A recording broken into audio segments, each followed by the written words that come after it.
Well, a perfect start. Saidu Khan getting Chesterfield into a good position in the 5th minute. Yeah, really good, really positive start. We wanted to be on the front foot, get the supporters behind us early, and we did that obviously with the goal. It was a good goal. We waited for it. We've been working on that, coming back in for shots, and it's worked a treat, and we've gone 1-0 up obviously early. And in that first half, both him and Clark were really running at the defence and pinning Wealdstone back into their own final third and forcing mistakes because of the press from them and others.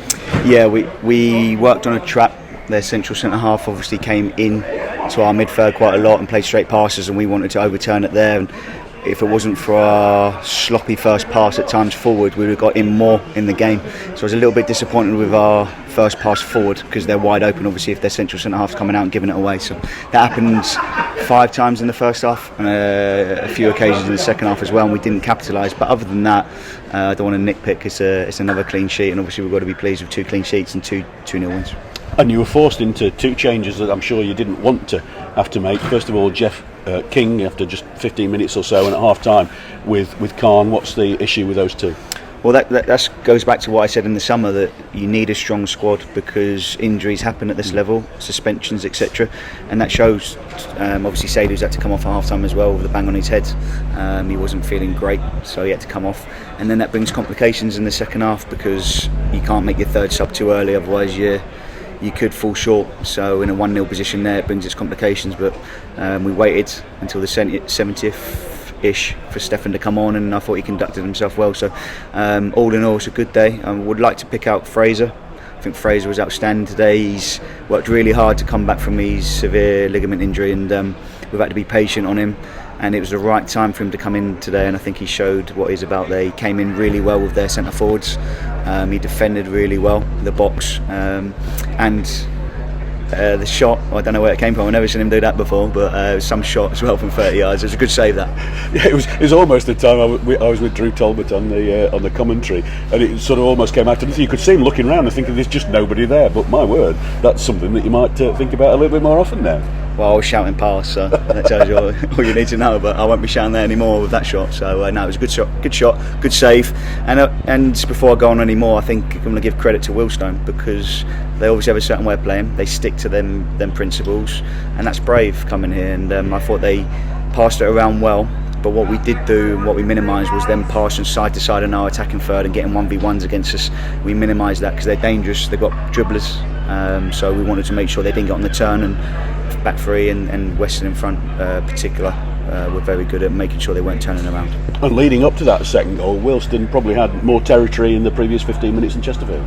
Yeah, they did, it's fair to say, but again we minimised them to 1 shot really on the counter where we got it actually wrong. From the throw-in, we weren't secure behind the ball, which I'm disappointed about.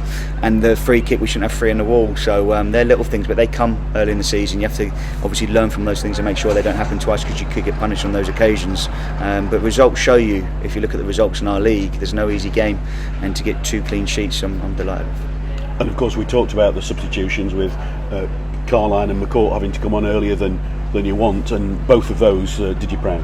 They did, and it's credit to the staff here because they've put the mileage in and they've worked really hard in pre-season. They've been intensive this week knowing that they weren't playing or starting, and that's credit to the squad, and that's what we need. They need to train properly because they know the opportunity is going to come, whether they are in the stand because they've got 5 subs, they come straight into the team, skip the bench, or they're ready on the bench to come on and impact it.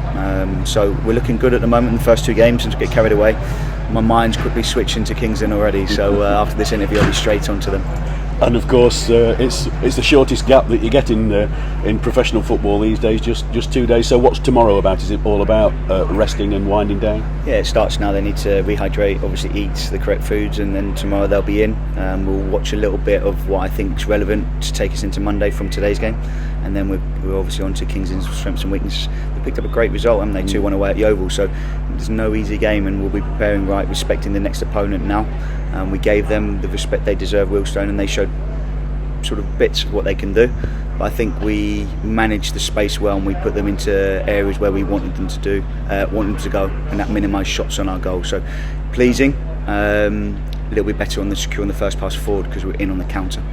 talk us through what you saw and what the lads have been saying in the dressing room about the second goal, because it was all about Gav's little over the shoulder job. Carline got a touch, Lawrence Maguire was in, was it over the line, did he not get a touch? Carline claiming the goal. I just saw George head it in. I think Lodgers, that's a far fetch if he's claiming that. No, I think it was George's goal. Gav's obviously good overhead kick on the second face, and we got in the back stick and George headed it in. You've described Gunning's left foot as being a magic wand before, but did you know he'd got that level of magic in for one of those little balls in? That was nice, wasn't it? And I thought overall his leadership was superb. The way he stepped in, he waited for the centre forward to suck the pressure in and then stepped past him numerous times. He played short and long, got George into the game in the second half with some good diagonals. And yeah, I'm liking the way we're adapting, because obviously King's come off, he's a different type of player, and we utilised George really well in the final third. Yeah, to be fair, Umar, who's not a bad striker, was hardly in the game at all. He wasn't, but he got the shot obviously for the counter-attack, so we need to learn from that as a team. But yeah, you're quite right. Look, there hasn't been many strikes on our goal in 2 games, is there? So we've deserved the clean sheets. We've worked really hard from the front, so it's positive going into Monday.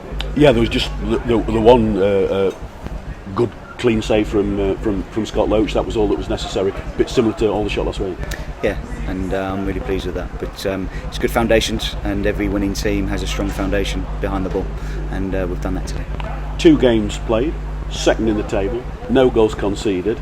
It's better than not being second in the table, well, apart from being top, isn't it? Even at this early stage. Yeah, it's good. It's good for confidence. We can take confidence from those 2 games. I don't look at the league table till we're 10 in. I bet you do. I don't, honestly. Honestly. Well, I'll ask you after one match where on earth you are. I bet you know. Or you'll fit. But a word for the crowd. Over 5,000 Spirites here today, and they played their part in the second half when Wealdstone were sort of playing the ball around a little bit to lift the team. Yeah, it's simply awesome. Atmosphere was crazy for this level. Superb support and great togetherness, and that will stand us in good stead going forward, because this league is about grinding it out sometimes, and I've said this in my press leading up to this game, you have to respect every opponent, especially in the early stages of the season, because they're going to play with enthusiasm, especially coming here with the environment, and we need that 12th man, and they certainly provided it. And every team's first 11 can be any team's first 11 on the day, can't they? Sometimes it is about your substitutes and the lads who aren't involved. Yeah, it is expected togetherness, but also how you structure behind the ball as well to minimise opportunities on your goal when they have those passages. But look, we had the better chances. We deserve to win the game, and I'm really pleased with the clean sheet. Let's move on to Kings Lynn now. Yep. Finally, saw Tom Denton in the crowd arriving on crutches, sitting with Hayden Hollis. How's his spirits? It's a tough one, but no, he's strong mentally. He wants to come back stronger. Obviously it's a long injury again, and that's a long time out over the 2 years, but he's got good people around him. Nick Brink's one of the best I've worked with and seen, so and he's got a strong family around him, so I'm sure he'll bounce back.